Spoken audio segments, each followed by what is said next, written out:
Well, good afternoon, friends. Good afternoon. Welcome to another episode of Conversations with Dune and Friends. My name is Dune Win. We have a wonderful guest joining us from the Calgary area today, and I know that many of you know him in our music community. We have Shane Painter joining us. Shane, can you still hear me in the green room there, my friend? Wonderful. Yes, that's great. I can hear you. So we're going to go ahead and start our broadcast here, folks. And hopefully, feel free to join us in the via the comment sections there. And really, this conversation is a lot more interesting and meaningful if more of you can join us in the comment section. So let me maybe do a quick introduction of our guest here before we get into the conversation for an hour and a bit. And if you can hear us out there, give us a signal of some sort, and again, join us in the conversation through the comments. So we have as I mentioned, Mr. Shane Painter joining us here. And let me do a quick introduction of his background before we get him on here. So Shane Painter, a schooled musician, an audio engineer. Shane Painter has been a contributing member of the Alberta music scene or community since 1988. Working as a multi-instrumentalist and singer, Shane has contributed to in both live and recorded sessions in numerous with numerous artists, including recording artists Babbie Mason, Davis Ruis, Jodie Leslie, and his songwriting contributions, also solo efforts, have also been positively received with a great appreciation regarding innovative arrangements. Shane's work in the live and studio world allowed him to work with acts such as Barney Bentall and the legendary Hearts, Alannah Myles, Trooper, Harlequin, the Headpins, the Yardbirds, and Jon Anderson, yes, Jon Anderson, Andy Kim, April Wine, Ice Cube, Chilliwack, and Finger 11, to name a few. Now, it also led to an audio editor position at Airworks Media, and which yielded opportunities to work with such labels as Killer Trax, BMG, RCA, Valentino, as well as several small independent labels and independent artists. Shane has also worked as a contractor for ACT's Institute of Technology teaching, Live Sound 101, the Canadian School of Modern Broadcasting teaching audio technical theory and broadcast audio production. And as an instructor in guitar and bass, and as a TA in music theory and teaching at Vanguard College. Shane now provides services in studio and live recording, live audio production management, rentals, and service custom instructions, and in audio, as well as performing as a solo act and as a session player. With that wonderful introduction, friends, please help me and welcome a wonderful guest, Mr. Shane Painter. How are you doing today, Shane? I'm doing great. It's really good to be here with you, Dune. Wonderful. Well, first of all, let's acknowledge the important day that it is today for all of us, and that is Remembrance Day. And we're so thankful for the sacrifices that has been given and have been really on our behalf to give us a country that is peaceful and that is certainly safe. And I'm so grateful for that. And so as we celebrate and remember Remembrance Day, folks, let's do what we can to live a life that is worthy of the sacrifices that has been given for us. So Shane, your thoughts on Remembrance Day? Remembrance Day has always been a very, very important day to me. My dad served during World War II, and his parents both served during World War I. They actually met during World War I, and so we always we always celebrated Remembrance Day, and we're always part of the events that happened where we grew up. And still to this day, it's a very, very important day to me. Mm-hmm. Yeah, yeah. And so, folks, hopefully you have a special day of reflection and a special day of even more gratitude than we normally have on our everyday.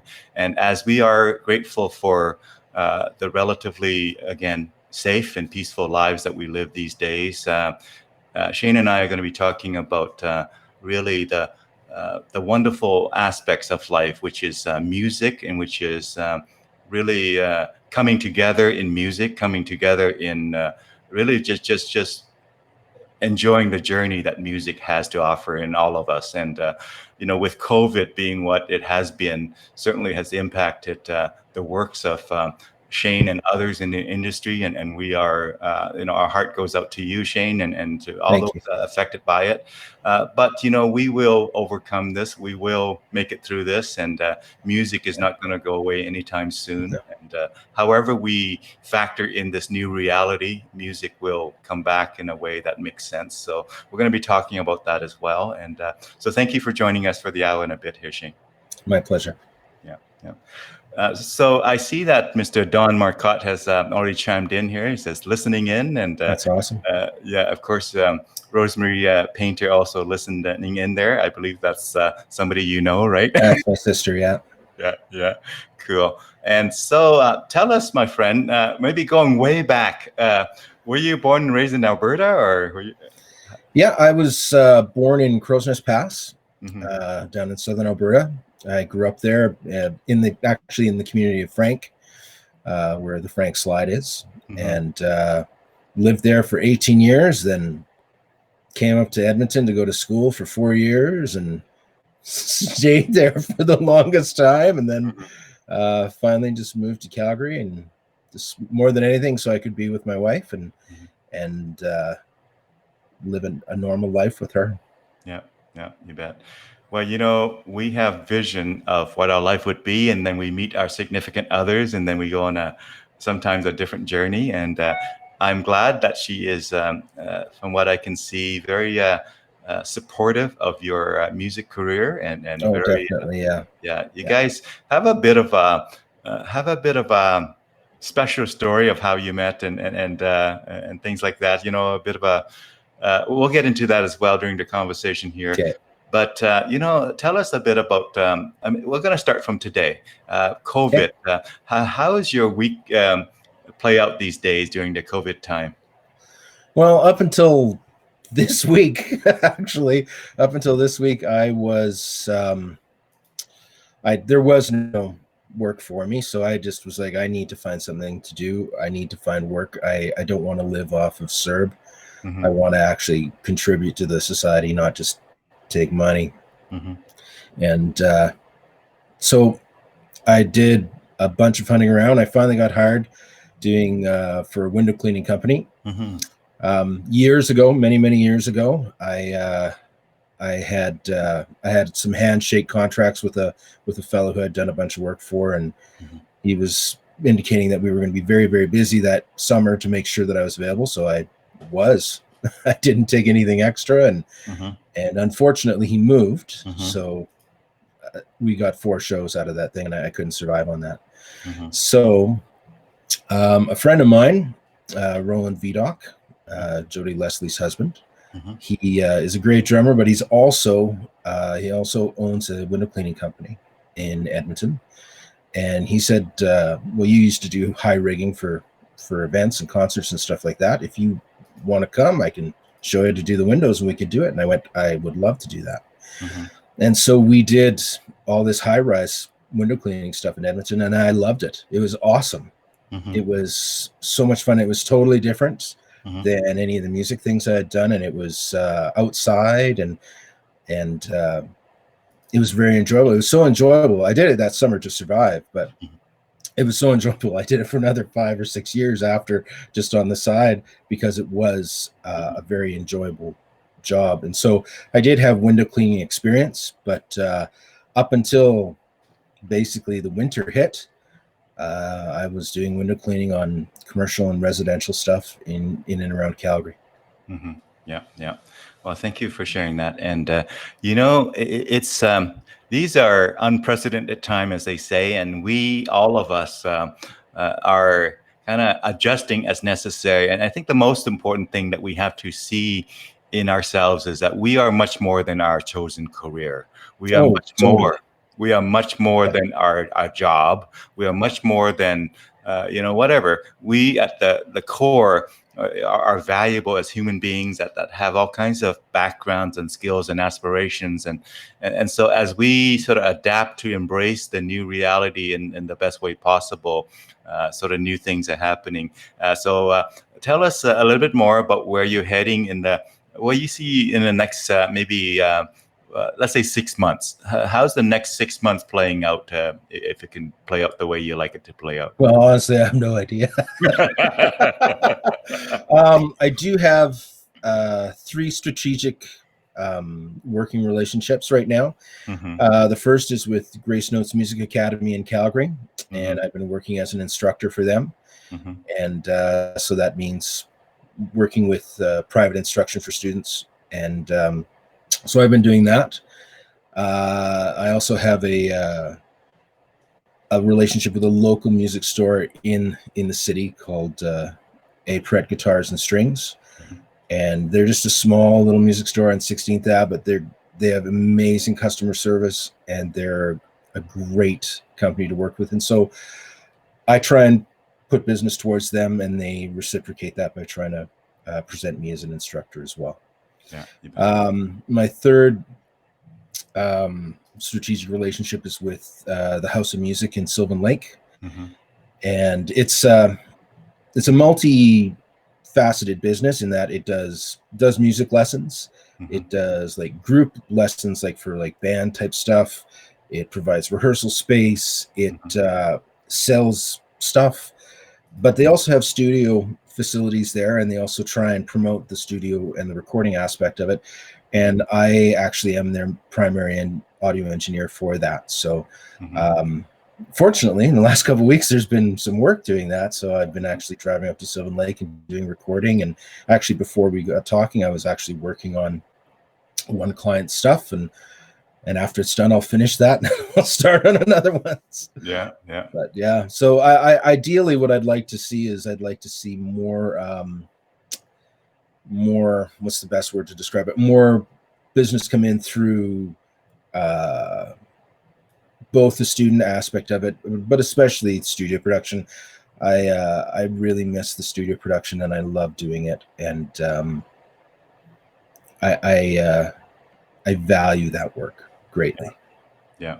Well, first of all, let me start by saying you're well loved by the music community. You're a very lovable guy. You do fantastic work, and I mean, you used to be, prior to COVID, just kind of driving to Edmonton, do some shows here, do some work in Calgary, and you were in high demand prior to the COVID.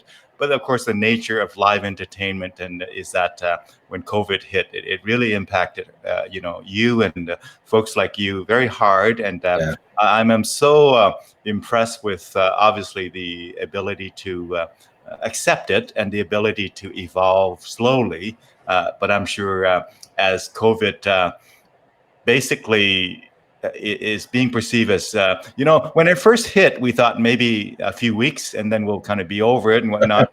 And now it's very clear that this is very much, we have to be in a new mode for a while. Oh, yeah.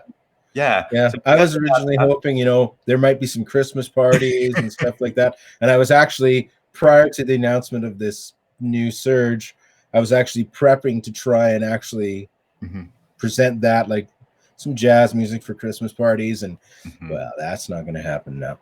No way. Yeah. No way. I'm just hoping there's no lockdown for Christmas. Yeah.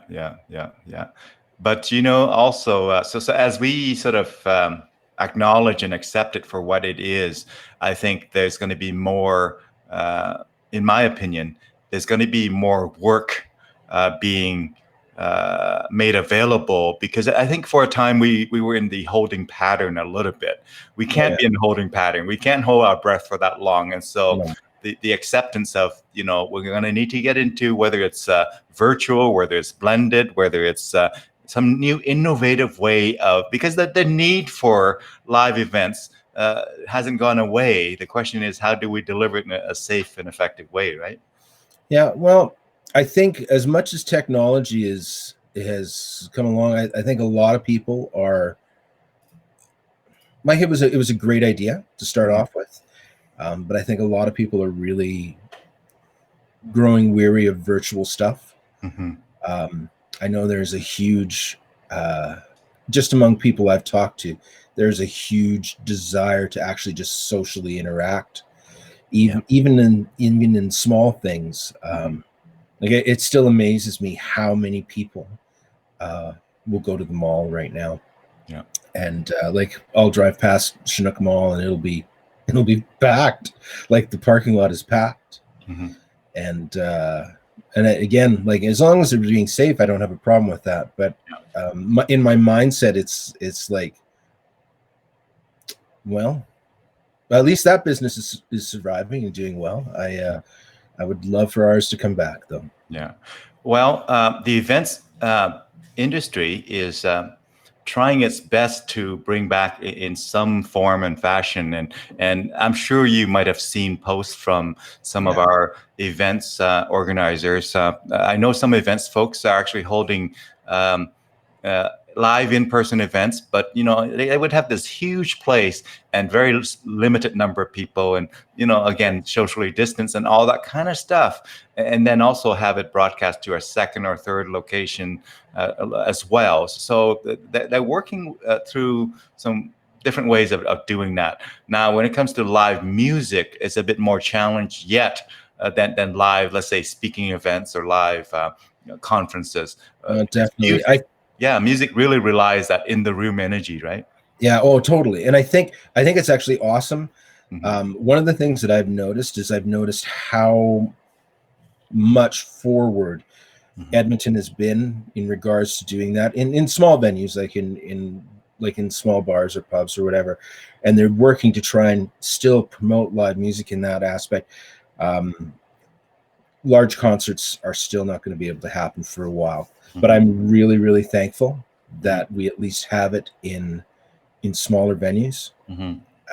I value that greatly. It does limit how many people can be involved with it, and I understand that.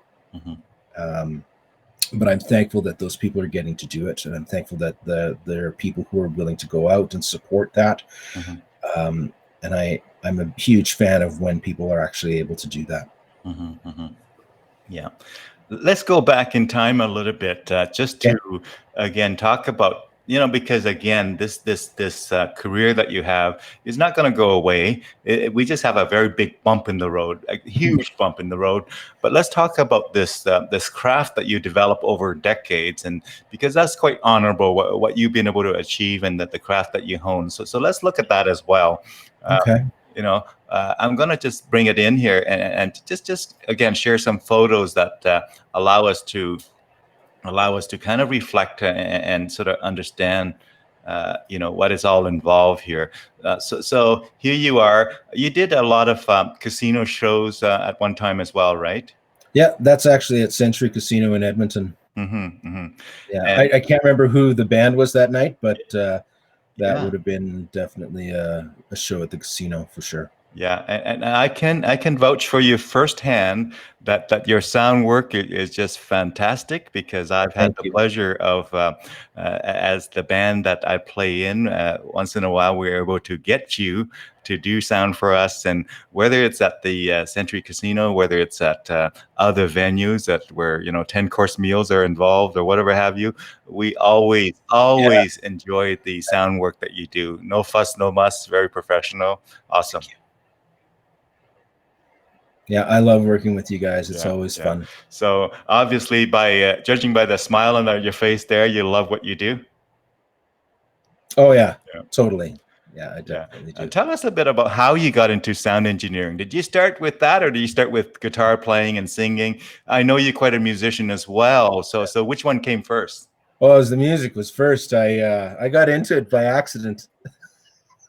I was in school. I was at Vanguard College, and I showed an aptitude for it. I mean, well, I guess technically I started doing audio stuff before I ever started really playing. My brother was an audiophile, and he also was a master electrician. And well, I guess he still is those things, I guess. But and he had a great record collection, and I was envious of it. And I was much younger than him. Yeah. And he said that I could actually tape some of the vinyl that he had, but if I was going to do it, he would show me the correct way to do it. And so I learned all about magnetic flux and how the VU meters read, and how you need to do proper saturation of the tape media in order to make it happen so that you'll get proper levels. And so I learned the basics of recording when I was about 11 or 12. Yeah. And then I went to school for music, and because I had a little bit of an understanding of it already, I showed an aptitude for how to do live music. Yeah. How to do live sound. And so I got stuck doing it all the time. And every time there was like a bigger thing at the school, I ended up having to do it. And that's okay. I didn't have a problem with that, but it wasn't what I was there for. I was taking music, and that's what I wanted to do. And then I did 4 years at Vanguard, and then I took a year off and worked, and I went back to school to Grant MacEwan. And basically at the time we could sort of customize our program to an extent, and my program was geared towards being essentially like a record producer. There was some studio stuff in there, there was electronic music in there, there was arranging and how to actually write stuff out and properly deal with things that way. And so I kind of leaned more towards the studio environment at that point. I graduated, and almost all of the live work wasn't happening. So I I got a job at a studio. And so I started working at a studio, and that's where I went from there. And it just ended up, I kind of stumbled into doing live music as a result of that. Yeah. So I just want to put a spotlight on the fact that in your early days, when you were learning the kind of the technical parts of sound and technical parts of music and whatnot, sounds like you were in the Radio Shack days. Oh, I love those days. I love those days. Remember all the wow. Yeah, I bought my first audio amplifier from Radio Shack for sure. Yeah. Oh man, those realistic gear. Top quality it was. Oh yes. The way one of the things I recall about realistic is all of their little gear, little mixer, everything was laid out very clearly. No, none of these lots and lots of fancy feature. It was like very I don't know, very kind of. It was very utilitarian, but it worked. Yeah, exactly. There you go. Utilitarian was the word I was looking for. You see? Yeah. You should be a professional speaker, not me. Utilitarian was the word I was looking for. So you got into, now you went to MacEwan, right? And I always say to people, I have never met anybody who graduated from MacEwan that I just didn't instantly like. Something about the MacEwan music program that just attracts those kind of people. And first of all, their musicianship is fantastic, and secondly, their personality and their perspective. I've always enjoyed interacting with Grant MacEwan music grads. Oh, that's awesome! Yeah, it was definitely it was an experience, that's for sure. Michelle chimed in and said, "Yeah, Radio Shack was top quality then." Even my first computer was from Radio Shack. It was the Coco 2, the color computer 2. Oh yeah. Coco 2 was I think it was 16 kilobytes, not megabytes, but 16 kilobytes. Yeah, and that was big. Yeah, that was the thing that actually.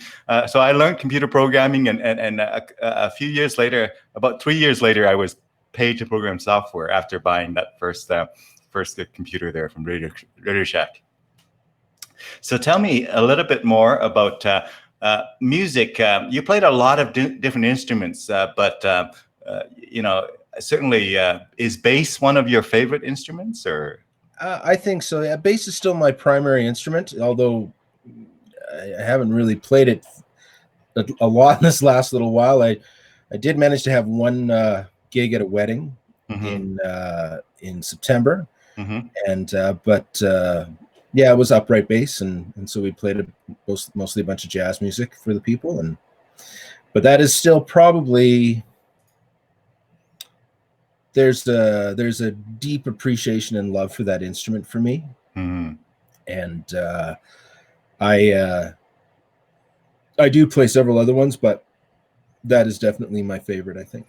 That's a big commitment to be lugging that big, and I don't know how delicate they are, but you know, that's a big wooden instrument that you have to take care of, right? It's not like, you know, when you're hauling speakers around, that they're a little bit more rugged, I would think, than a big. Right? Yeah, you have to be a bit more careful with it because it won't sustain an impact like a speaker will, and if it does have an impact, it's a substantial amount of money to fix it. Yeah. So that's a fantastic looking photo there, and deep in music. Yeah. Oh, you got the hair too, eh? You went through. Yeah, that's with Alex Russo right there at Russo Innovative Hair in Edmonton. That was the day I cut my hair. Well, cool. So tell us about your music kind of influences. Are there kind of music that you gravitate towards? Are you quite diverse? Or tell us. I've listened to you play some jazz and things like that as well. Tell us about your music preferences. Well, I like basically anything as long as it's good. and that's really what it boils down to, is if it's well done, I really like it. As far as me playing stuff, I mean, I grew up in the 80s, so I am kind of an 80s music kind of guy. I love that kind of music. Yeah. I mean, when I was young, all I wanted to do was play Def Leppard on guitar. That's all I wanted to do. Yeah. And but I mean, as I got old, but I did grow up. My parents listened to a lot of like big band type music, and so I appreciated that, and I valued that greatly, and so it gave me a love for jazz, and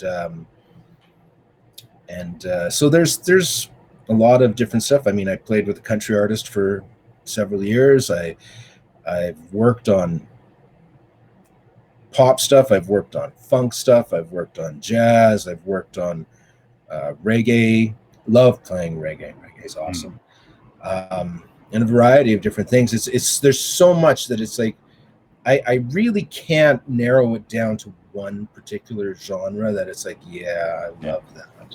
What I do love doing is I love taking music and twisting it around and changing it until it becomes something familiar but different, right? Okay, cool. So I'd like to play around with it a little bit. Now, I want to ask you a question that many of our viewers might be thinking, and that is, so we bump into all kinds of sound engineers who have all kinds of different backgrounds, and maybe some who have not been too focused on being a musician prior to that, and maybe some who were quite the musician before that, and then kind of changed their focus. Some do both of them at the same time. Give us your thoughts on sound engineering and musicianship and how they kind of cross over, and your thoughts on the mix there. Well, it's my personal opinion, and again, this is just my personal opinion. There's no data to actually back it up other than my anecdotal data. I think that the best audio engineers tend to be musicians. They have an understanding of how music works. They play at least one instrument, and they understand the interworkings of musicians, period. There are some audio people who don't actually play an instrument, but they're still quite good at what they do. And for lack of a better term, they use the console as an instrument. And realistically, most sound engineers do. They actually play the band the same way that a musician would play the instrument. So I've come to believe that the more you can be in touch with your musical side, the better you're going to be as an audio engineer. Yeah. I agree very much. And anecdotally, I can say the same thing about business and management and leadership. Those things are the things that I spend a lot of time with. And the idea is you want to walk a mile on your customer's shoes. In fact, Always. If you can actually have walked many, many miles in your customer's shoes, you're going to just be better, right? And in fact, if you're actually walking miles in your customer's shoes that day or that morning or that week or that month as well. So in other words, you actually live in your customer's world. Fundamentally, you're going to be more empathetic. You're going to be more understanding, right? Yep, totally. Yeah. So Michelle also agrees here. Michelle, hey Michelle. Michelle is she's a singer, and she also I know Michelle. You went on some karaoke competition there, and I enjoy watching some of your singing there and some of your stage performances. So keep on doing that, my friend. It looks like a lot of fun as well. So Shane, as you think about if you, I'm just curious, that there's no right or wrong answer here. If you could just do one thing and not the other, would it be the musician thing or would it be the sound engineering thing? Or you just can't imagine not doing both? I can't split those two up. I can't split those two up. That's too much apart. Like it's all a part of my life, right? So yeah. They go hand in hand, and I love the creative aspect of being an audio engineer, and I love the creative aspect of being a musician. The hardest part is to not do something creative. When you're doing something and you're not doing something creative, that's the problem, I think. And as long as I'm doing something creative, I'm probably going to have satisfaction in it. Tell us a little bit more about the business side of things. You got 4 or 5 musicians on stage, typically. Even a trio, there's 3, and maybe sometimes you got solo performer. But you got, typically speaking, more people on stage than the one sound engineer. Now I realize sometimes you have 2 sound engineer tag team for the monitor side of things versus the front of house. But generally speaking, more musicians than there are sound engineers. From a business side of things, trying to make a living, is it a little bit easier to try and make a living as a sound engineer versus a musician? Oh yeah. But you're not going to be ever as famous as some of those musicians. Oh God, no. But mind you, though, here's the thing: most musicians aren't going to be famous like those musicians either. Yeah, exactly. And that's the truth of the situation. Is like I never ever got into this to be famous, because to be honest, I have no desire to be famous at all. I would love to have the respect of my peers. That I would love to have, and I would love to be able to say that I did well in what I was doing. But like the whole fame thing, I'm fine without fame. 100% fine without it. Yeah. I'm going to poke a little bit deeper in the sound engineering. Sure. So not to make it into lessons for sound engineers or for musicians who are not sound engineers, but what are maybe 1 or 2 or 3 kind of either important things that people tends to ignore or miss that would actually make things a lot better, or maybe things that might be surprising for people to find out. I'm not looking for any specific things. I'm just poking and see, if there's anything interesting that you can share with our viewers who may or may not be sound engineers, who may or may not be musicians, just to peek into your world a little bit. Well, I think probably the most important thing is to actually be able to have a proper gain structure when you're setting up your system and your stuff, and to understand dynamics. It definitely helps if you know what decibels are and how they work, because then you can understand how everything's graduated, right? But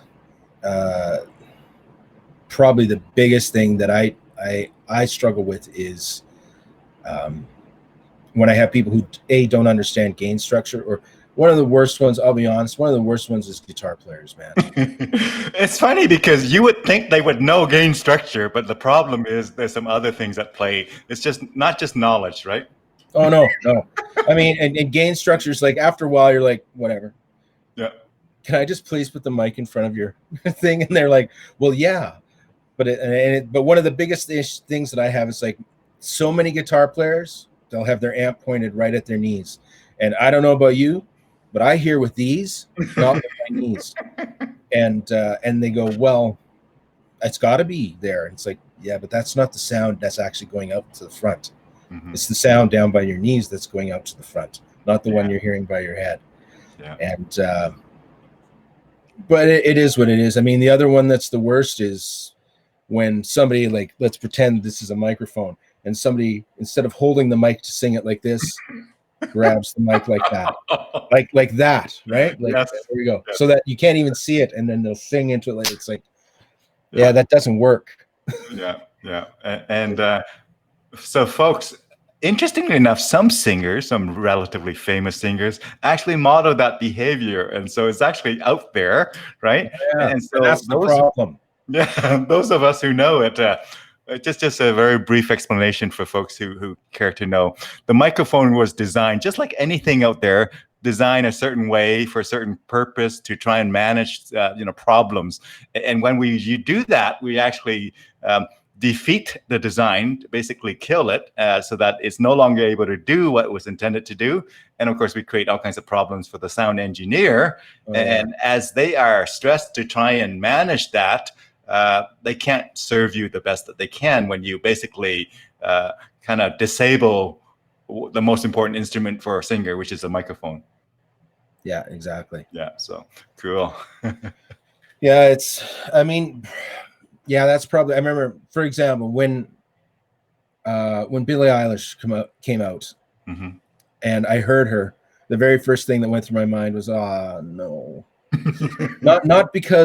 not because she's bad. She's a great singer, but the thing is she came out and she went from recording that stuff to working in really large spaces.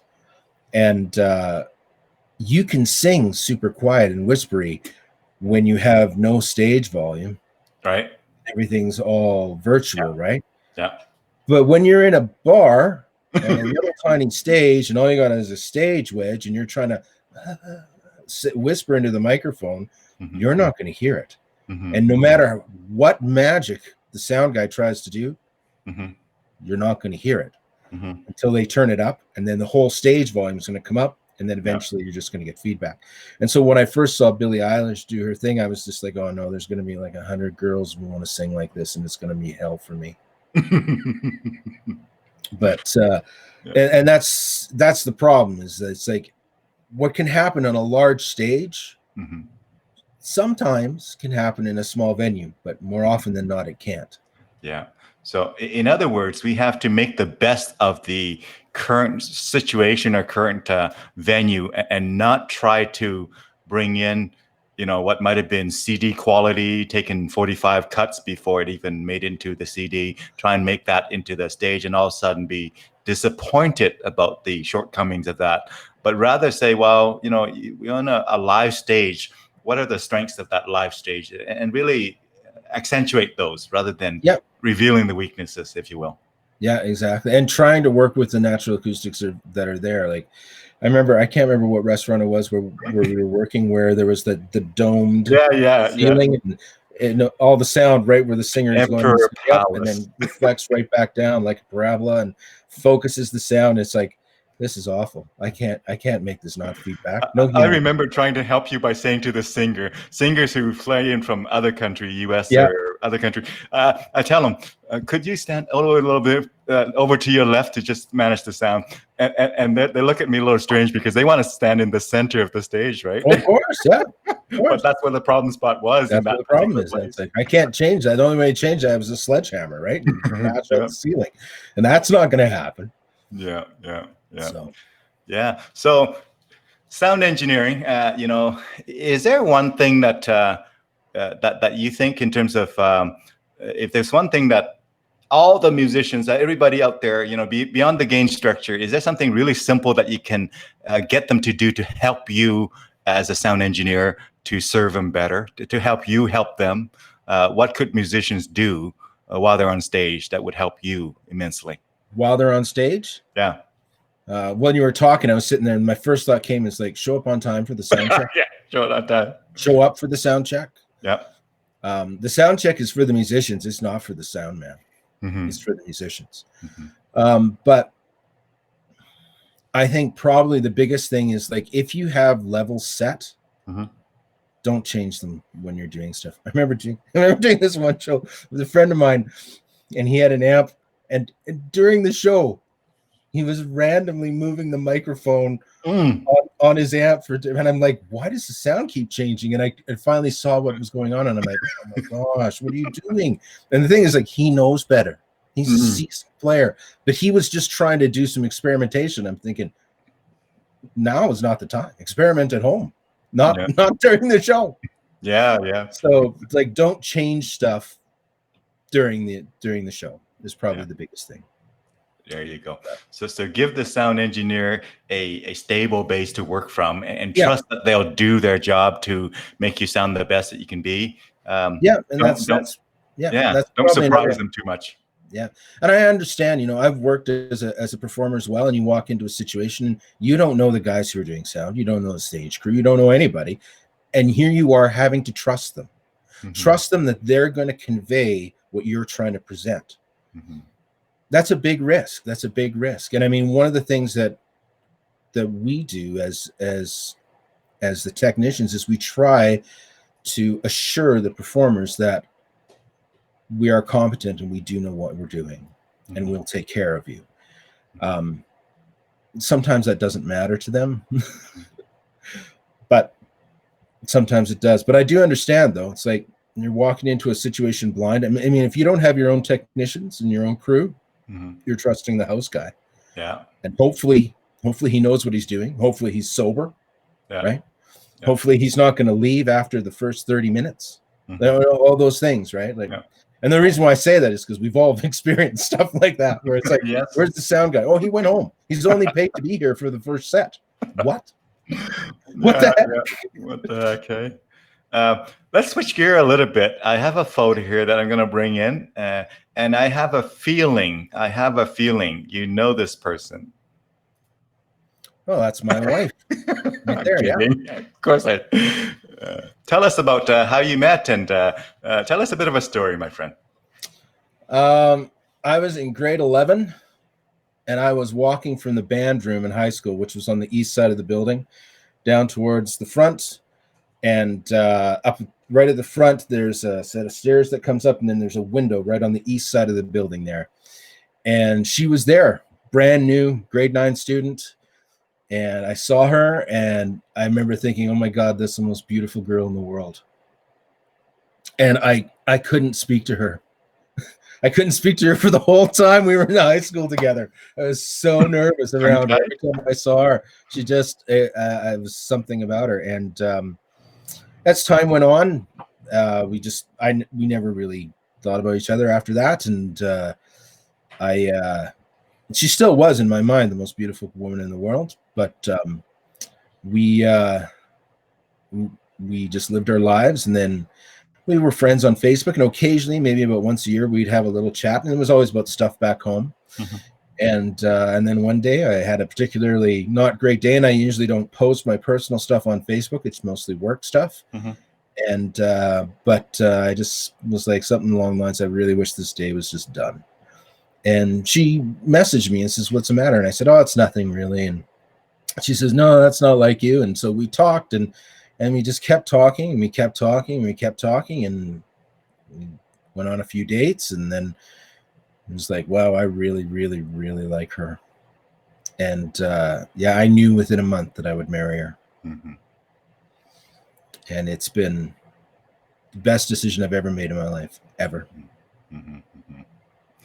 Now, I love to hear her story on this, but maybe on another occasion. Yeah, you'd have to hear her story on that for sure. Yeah, so that's wonderful. So it's a bit of a high school sweetheart thing and a high school, in a little bit of a missed opportunity. Yeah, yeah, I missed opportunity because I was like, oh my god, I can't talk to her. I'll sound like a bumbling idiot. Yeah, she's way out So of my league. yeah, Maybe she still is, but oh you've gained yeah, some oh yeah, confidence. 100% she is. But she's my best friend in the world, and I'm really blessed. I get to have a wonderful family with her. I have 3 stepchildren that I'm very proud to be involved in their lives, Mhm. and I'm very thankful, very thankful for her. Tell me her name so I can spell it out correctly on screen here. It's Roslyn, Roselyn.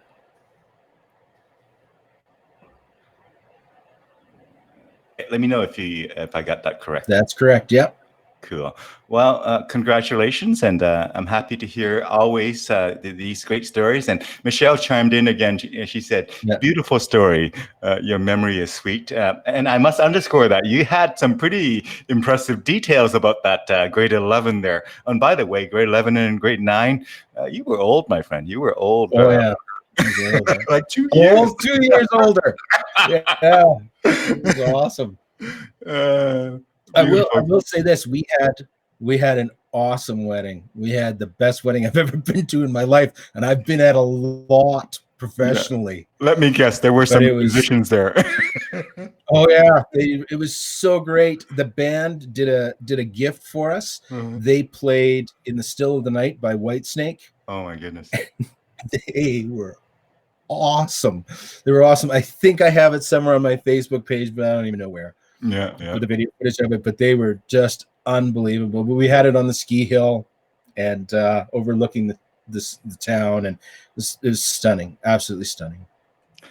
Tell the folks who don't know where Crow's Nest Pass is, so that they get a sense of the environment that you guys grew up in. Okay. I guess. Right? Well, there's you know where Calgary is, obviously. Yeah. If you go south from Calgary, you'll hit eventually Fort McLeod. Yeah. So it's not there. But you go west from there, and basically right where Highway 3 lines up into the mountains. There we go. Highway 3 lines up into the mountains. Mm-hmm. That's Crow's Nest Pass. So it's right in the middle of the mountains. I think I have a picture of Frank Slide actually in there, which is where I actually grew up. And it's a beautiful, beautiful place. Stunningly beautiful scenery. Pristine water, incredible community. My brother's the mayor. Not that means anything, but it actually is. It's a phenomenal community. I have a deep love and appreciation for it still, and I love it when I get to go home. You're in a bit of a smaller town when you just roll off the tongue. My brother's a mayor. You said there's a photo of Crow's Nest Pass. Is it? There you go. That's Frank Slide right there. Yeah. Okay. Did I spell it correctly on screen there, my friend? Yes, you did. Definitely. Let's take a look. Wow. That's the stuff they have on my Windows screensaver. Yeah, that's what it looks like. Yeah, exactly. But yeah, I grew up every morning, right, looking at that. Wow. Yeah, stunning. What's the population of Crow's Nest Pass?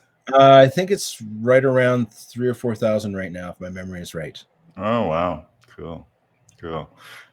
So let's continue on that journey of. Sure. So you got married and kind of living the dream there, kind of. Realizing your high school kind of dream. And let me just, actually, there's a comment from Michelle I'm just going to display here. So you're doing music and all of that. What would have been your kind of path for the next year or two had COVID not hit? Is it going to be sort of continuing on that work that you've been doing, or did you have some big plans that you were baking that sort of got sidetracked there, my friend? Yeah, well, I had an album that I was hopefully going to release this summer, but you would have thought with COVID I've been able to finish it. But I worked solid doing window work, so that didn't happen. Mm-hmm. But that would have been actually what my next plan was doing was actually to release that and try and always try and get more networking happening with people in the industry. Yeah, and in fact, I tried to get you on this a few months ago, early on in the COVID days, and in fact, you accepted the invitation, and we had a date booked, and then all of a sudden, you have employment came. So work and income is going to be important, right? And so, exactly. I'm glad we were able to fit it in today, my friend. I'm glad we were able to fit it in today. Me too. Yeah. Now, Michelle says, "What? Been there many times back in the '86 when." She moved out west, and any perks for you? She said. She asked. Any perks in the Crow's Nest Pass? Lots of perks in the Crow's Nest Pass. It typically you know your neighbors and you get along with most of them. Yeah. It has a fairly mild climate, although they do get quite a bit of snow. Mm-hmm. But the Chinook will come and it'll all go away. Yeah. There's a ski hill right in town, the Pass Powder Keg. Awesome ski hill. Awesome ski hill. For a small community ski hill, it's fantastic. Mm-hmm. Probably actually still, it's worth a day trip from Calgary down to it to go skiing for the day. Yeah. It's totally in the summertime, there's lots of other activities there. They have like crazy amounts of bike trails, crazy amounts of paths, a bunch of outdoor activity type stuff. Very, very, very nice. Now, your sister Rosemary chimed in again. She says the wedding was amazing. It was like being at a concert. Yeah, it was. It was. The band was killer. Yeah. So a few people are watching right now, folks. If you're watching and you were at the wedding, if you had the privilege of being at Shane's wedding and Rosalind. Chime in. Tell us your memory of that. So let me ask you: is there the mayor? Yeah. Any perks to my brother being the mayor? Not really. Not for me. No, you just have to keep your nose clean. Yeah, exactly. So Shane. Tell us something that would surprise even people who know you. Okay, imagine all the people you work with and all the people that you hang around with. What in your background is an interesting fact that people might not know about you? No idea. No. An interesting fact that people won't. Doesn't have to be interesting. It has to be surprising. It has to be surprising. Yeah, like not very well known. You don't talk about it lots, but you don't mind sharing in public here. I have medals from the Alberta Summer Games for canoeing and kayaking. See that? You aced at this game, my friend. We can keep playing this game all day. That is an awesome. Say that again, nice and loud for everybody. I have gold and silver medals, several gold and silver medals for kayaking and canoeing from the Alberta Summer Games. Wow. Alberta Summer Games. How often is that held? Every 4 years. Okay, so that's that big thing. Okay, cool. I just want to make sure. So every 4 years, Alberta Summer Game. And how long of a journey did it take to get to that point? Did you just got into it and got really good? Or did you do it for like 20 years? Or tell us more. No, it was all when I was a kid.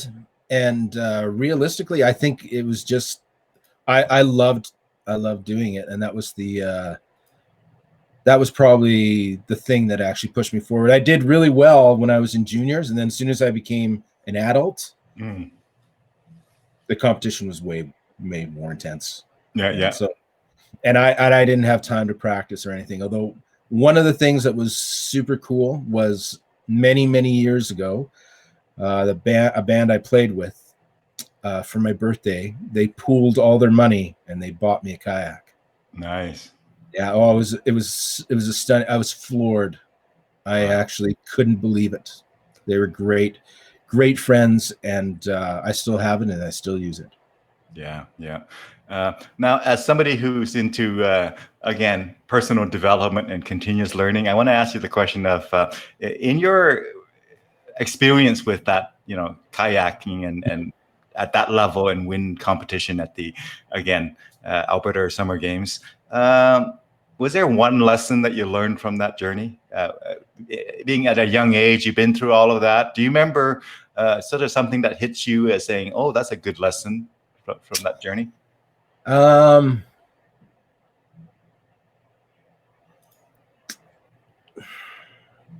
Probably that it was the lesson going from juniors into men's. Mm-hmm. I think that probably the lesson that I learned is when you're younger and there's less competition, mm-hmm. it's very easy to move forward. Yeah. But when you're older and people are much more serious about stuff, mm-hmm. if you want to be in that same thing, you have to seriously commit yourself. Yeah. And I know that was a massive that I'm thankful for that, because when I went to MacEwan, mm-hmm. it fleshed itself out there in a big way. Yeah. Big way. Great lesson. So in other words, the idea of just because you're the top of your game doesn't mean you're going to be the top of your game forever. As you move into a different arena of life, as you move into a different stage or a different level of competition, the game changes and you might be very at the bottom very quickly. Oh yeah. 100%. You'll be right at the bottom. Yeah. As Arnold Schwarzenegger has says, when you're at the top, I mean, you achieve something, but the people down there are very hungry and they're going to aim at the top, and you'll be thrown off the top pretty quickly if you're not focused. Yeah. So your sister said, I didn't know that. Great. Now, I presume she refers to the Summer Games, perhaps? Probably, yeah. Yeah. And of course, she follows up with, he's quite humble, and I agree. When I first met you, all I knew about you were this great sound engineer that we really wanted to work with, and I know my band leaders and bandmates have worked with before, and they're just very impressed with your work. So that's all I knew about you. And as I work with you, I realized that you were very professional, knew what you were doing, and always very pleasant to interact with and respectful and all those kinds of things. So I knew all of that.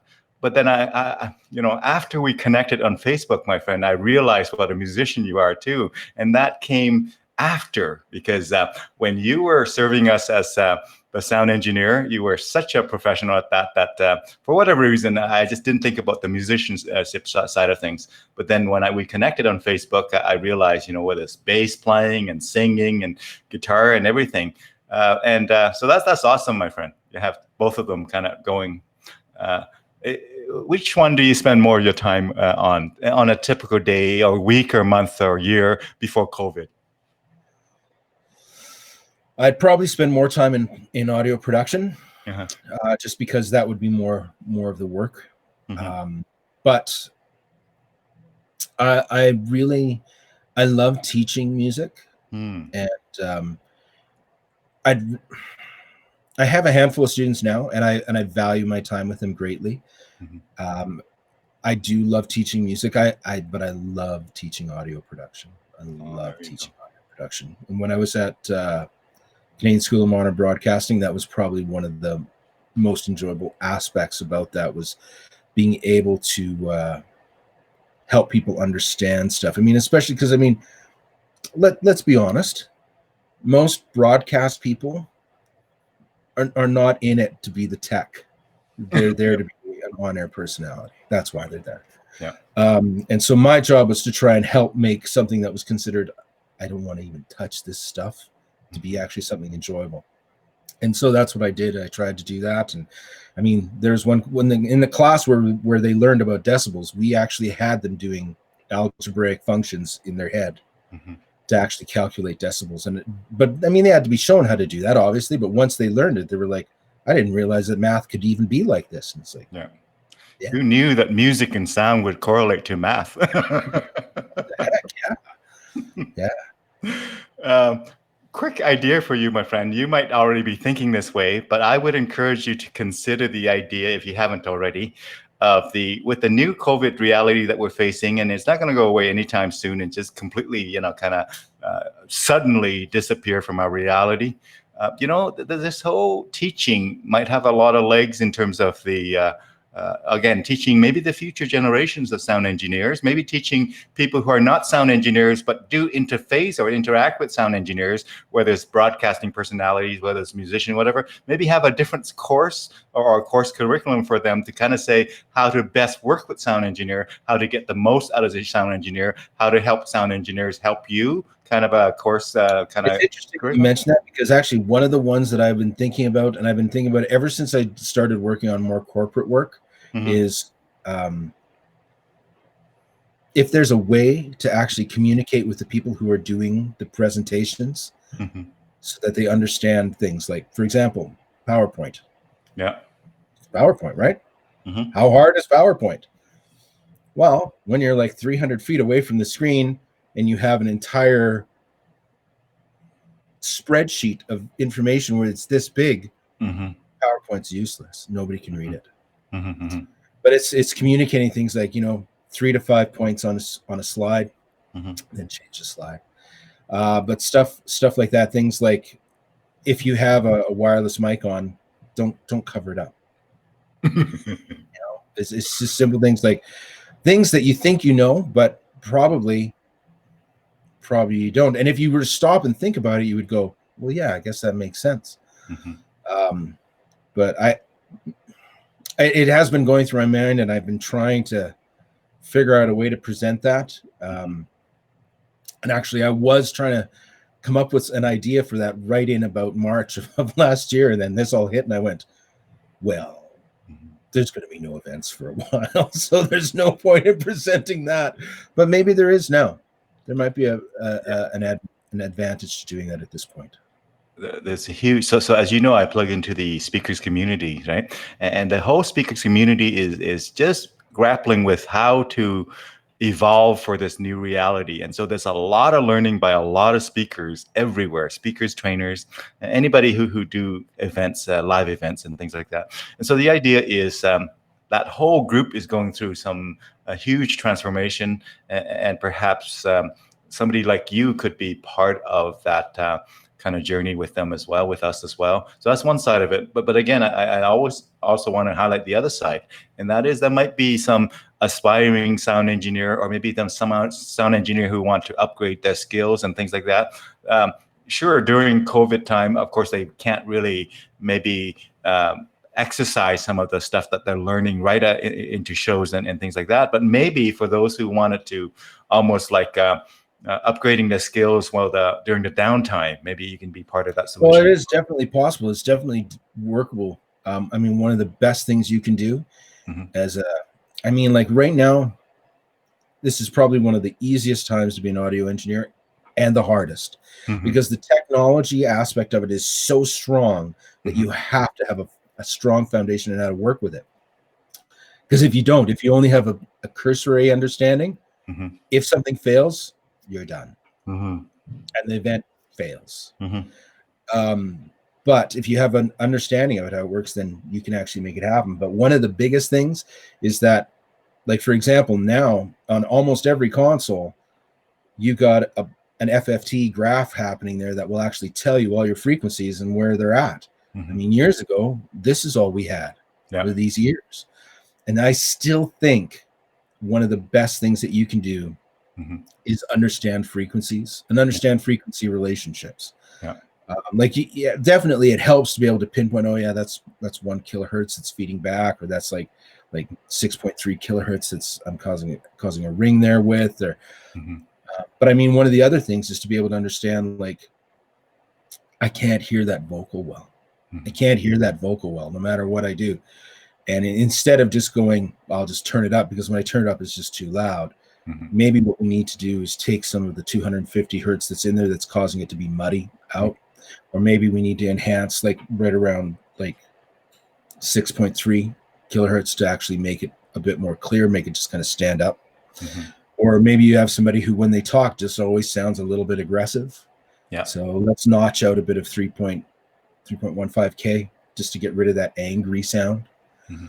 And but those are things that definitely. And if you turn it all the way down and they still sound angry, maybe they are angry. Yeah, it could very well be. But I mean, guaranteed. Like, if you whenever we're angry and we start to get like, and that way we're actually making those frequencies more prominent, right?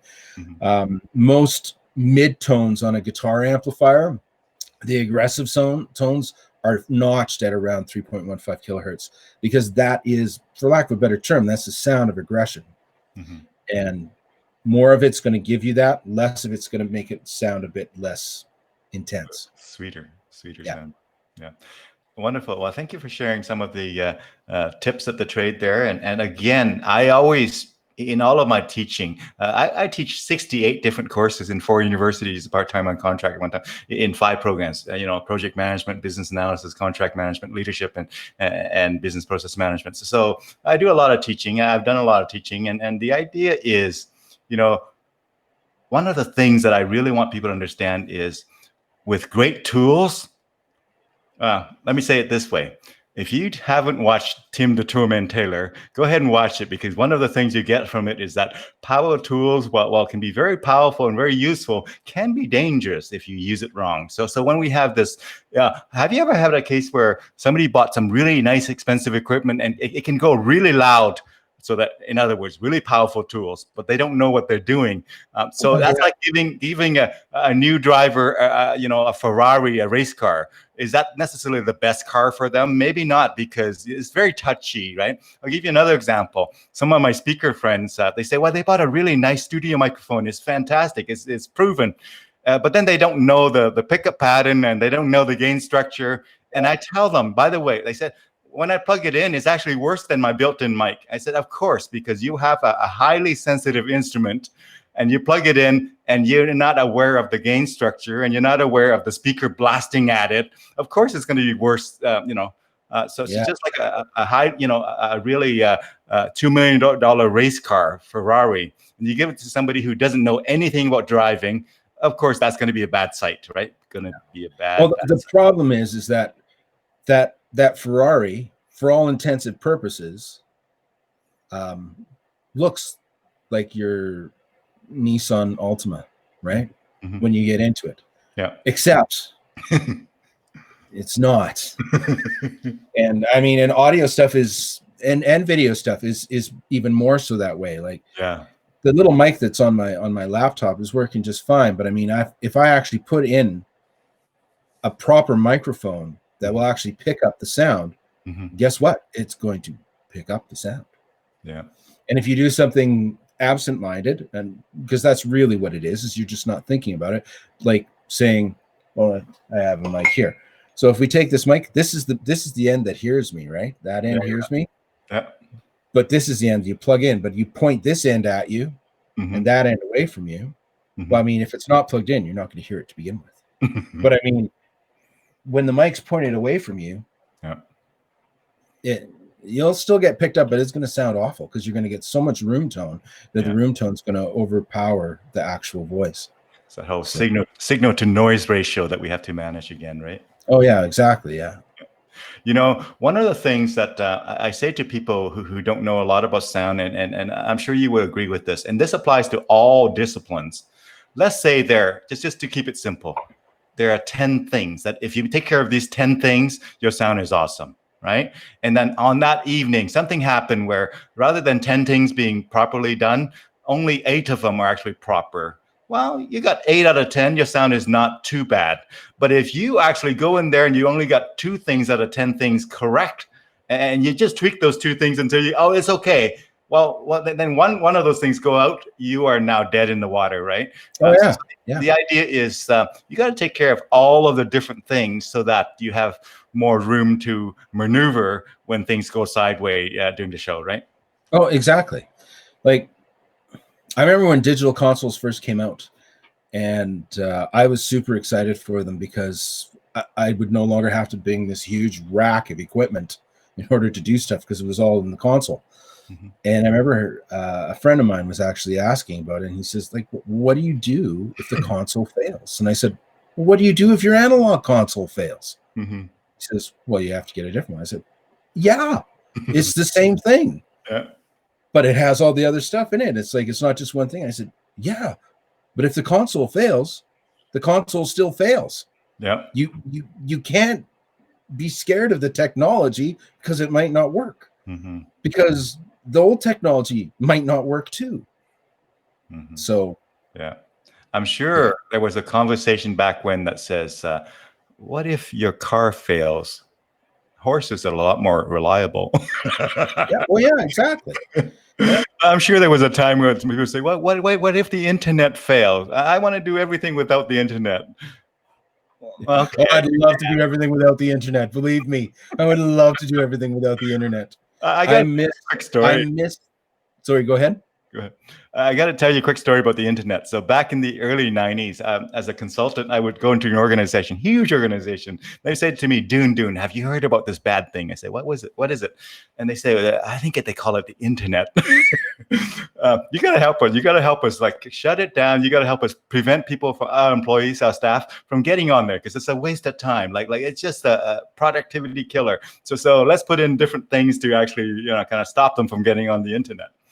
Now, I come back a few years later, and these are the same people that says, Dune, the internet is critical to our business. We are sitting duck with the internet. Can we have a secondary system and tertiary system that would just come online when the first primary system goes away? Like, what happened? Just a few years. They went from the internet is so bad we got to, block everybody from it, to we can't do our stuff. Like, we're dead in the water without the internet. Yeah, exactly. Yeah. Same thing that has sort of not quite to that extent, but you remember the digital photography versus the the film love or it has taken over. Oh yeah. Well, 100%. Yeah, it is. Like, I mean, just trying to get film is almost an impossible thing now. My wife is an exceptional photographer. She's brilliant at it. And one of the best things that has happened is the digital aspect of it, because there's no longer a limitation on how many pictures you can take. Well, there is, but not like, I mean, before it was like, I have 24 exposures. They better be precise, right? Yeah. Whereas now it's like I have thousands. And 22, because sometimes the last one or two kind of don't you get the hat away. Now, I'm going to walk through some photos here, my friend. But actually, I think you yielded to my story. Do you still have that thought top of mind? If not, we can move on to the photos. What's that? You were going to say something, and then... okay. So I'm going to bring in this photo here. I think it's here. And we're just going to get on to the next photo, though. So tell us about this band here. Look at that. Big bass. That is Jodie Leslie, Ralph Pretz, and myself. And I can't remember who we were opening up for. We were opening up for some band at Century Casino, though. I remember that. Mm-hmm. And it was Jodie's gig, and she had hired Ralph and I to do backup for her. Yeah, I recognize that bass amp, that bass stack behind you. Yeah, that is the amp in it. Yeah. But although the background is a little bit different, that blue, that's very cool looking. Yeah, it nice. Looks like it could be at the Yardbird or something. Other place. Oh yeah, no, not that one. That one's actually at Century. Cool. Yeah. There you are. Was it QL5 or? Yeah, that's a QL5. That's Century's monitor console. Yeah. And that's and you notice that there's nothing plugged into the inputs, right? Yeah, you have magic happening that night. That's because there's two little inputs. One is labeled pink and one is blue at the bottom. They're digital. They're going into the head amp, so that I can we share the head amp there, and that way nice. So you did have magic. You did have the latest technical gadget there. Yeah, it was all through the Dante system there. Oh, so those are digital with... I was thinking that as well. When I saw that, I noted that, and I said to myself, you probably had some sort of box on stage that's digital, and you're just sending digital signal back here. So yeah, cool. It's a new world when we get into digital now, hey? Oh yeah, We're totally. Deep into it now. Yeah, so I was doing some recording with Tiffany, who she's changed her name now. She's a singing shaman in Edmonton, and we were working on some of her original stuff for that particular recording session. Mm-hmm. And that's after my hair got cut off by Alex. He has my hair on his head. Was this during COVID or? No, this was like I don't know, Yeah. 5-6 years ago. Yeah, your smile there just takes me back to one of my friends from high school, Terry. Terry, he would have that kind of a smile, with the eyes looking sideways like that, a little bit mischievous, maybe. Yeah. Beautiful photo there. Wow. Turtle Mountain with Frank Slide there and the Crow's Nest Pass. So do you live there now, or do you live in Calgary area? I live in Calgary right now. I'm about as close to being there in Calgary as you can, and I'm on the far south side of Calgary. It'd be nice to go back eventually there. Yeah. So, but an hour away or so? Just under 2 hours. Oh, cool. Yeah. There you are with the same band, and yeah. Yeah, that's a different gig though. But yeah, same group at Century Casino there. You must have asked for blue curtains for your shows. Oh, no, that's just John doing his lighting magic there. That's what that is. Cool. Very cool. So with your, how many pounds is a double bass, even without the case? Do you have any idea? Without the case, I think the case actually weighs more than the bass. Right. The bass itself, it might be about 20 pounds. It's not brutally heavy. My Fender Precision is about the same weight. Yeah. Because it's made out of swamp ash, right? So, but wow. So it's just substantially larger. Okay. Wow. And therefore somewhat delicate. Yeah. Yeah. Yeah. So people who don't know how delicate it is think that it's a big thing. And actually, I do see some performers stand on it. Is that recommended? Well, it depends on the bass, right? Like that particular bass is a solid, like all the top, sides, and back are all solid. Yeah. So it has a better vibration and a better tonal quality. Yeah. But the basses that typically get used in like rockabilly, where people are going to stand on them, they're usually made out of a plywood, so it has much more structural integrity, and it can handle more abuse. Yeah. But it doesn't have the tonal response. You bet. Of a solid instrument. As they say, when it comes to acoustic guitars and acoustic instruments, you want to build it so thin and so delicate that it's just at any moment in time, it's just ready to just pop, kind of disintegrate, if you. Yeah, basically, yeah. You know, just on that verge of breaking up. Yeah. Very cool. Of course, that's not how some of my earlier guitars were. They were definitely plywood to the max. But they take a kicking. Wow. Yeah. Very cool. So is this the same bass? That's the same bass. I only have one upright, and that's all I could afford. I mean, it was a little bit more expensive than guitars, I would imagine. That upright is currently insured for just over $7,000. Wow. So do you change strings often, or how does that work? Periodically, but generally I clean it enough that I don't have to. Yeah. There are flat wound strings, so they're not round wound like guitar strings or piano strings. I love the flat wound string. You know, flat wound even on my guitar is really nice. Oh yeah, it has a very warm tone. Yeah, sure. Yeah. I have some of those. What do you call it? Godin multi-act, and yeah, flat wound, really nice, easy on the fingers as well for the guitar. Yeah. That's what's that show? I don't know. I want to say, turn it up to 11. Spinal Tap. Spinal Tap. Almost something along that line. Yeah. Cool. Oh, that's at Jasper Park Lodge. I was just getting. That's Doug Sanders took that photo. Mm-hmm. So I want to ask you something about bass. Now, bass is something that is, when you play it well, not a lot of people notice it because it's not like a, guitar lead with kind of up front and things like that. But when you play it wrong, everybody notices. It's a very right. 100%. I'm a guitar player, as you know, and I played bass one time in sort of what would they call Weekend Warriors, where I learned the bass. And we performed a few songs, and I had a whole new respect for it when I went through that. And tell us, from a guitar to the bass, when somebody goes from a guitar to a bass, what are a couple of things that they might trip on, and what are things that they should be watching out for? Well, I mean, right off the bat, the strings are bigger, right? So the strings are bigger and the frets are further apart. So unless you're thinking about it and have practiced it, you're probably going to end up playing some wrong notes just because of that. Right. If you're going from a guitar to a regular 4-string bass, it's not as big an issue. Mm-hmm. But if you go from a guitar to a 5-string, Mm. yeah, because you're dealing with a lower B note, Mm. and that lower B note, if you're used to playing an E there, it's going to mess you up. Mm. Definitely. Although when I used to have a baritone guitar that I used in studio, Mm-hmm. and the baritone's tuned differently, right? Like it's B, E, A, D, F sharp, B. Mm. So it's a full fifth lower. Mm-hmm. But because I had played 5-string for so long, Mm-hmm. it came like that. Mm. It came like that. At least being able to play the proper stuff, right? So, Yeah. but I mean, going to a 5-string from a guitar can be very, very. It's a bit of a mind trip because it's so different in its orientation, right? Yeah. Wow. Yeah. So, unbeknownst to people who think 5 is closer to 6 than 4.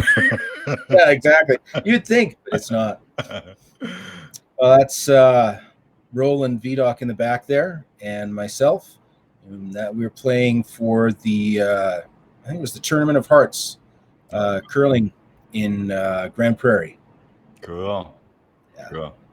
You know, that is a pretty sharp looking hat there. That is very dressy looking. That's my gig hat. Yeah, it's, I don't wear it all the time, but when I do, it always gets attention. I've never seen you in that hat. This is the first time I've seen you in that hat. Very cool. That's playing at La Ronde in Edmonton at the Chateau Lacombe. Yeah. And that's me in the background there, but that's Chris, who will sometimes come and sing with us, and he's a great singer, mm-hmm. and an amazing waiter, amazing server. Like mm-hmm. he's gifted in several different areas, mm-hmm. But he'll often come up and close the night for us. Nice. And great guy, great person. Of course, the La Ronde is the restaurant that is rotating, and you see different parts of the city. Yeah, it's a great. I'll tell you this much: if you can go and actually do a dining experience there, it is worth it. It's totally worth it. Even if you go for just like the lounge and do like drinks or something. This is so strange, you know. I've known about it, and here I am. I used to travel all over North America to all kinds of different places for work and but I've never been to the La Ronde for some reason. Never made a point to go there. Oh, you should definitely go. So because I've never been there, tell me from somebody who's been there many times. How fast is that thing rotating? Let's see, one rotation. How long is that, roughly? 88 minutes.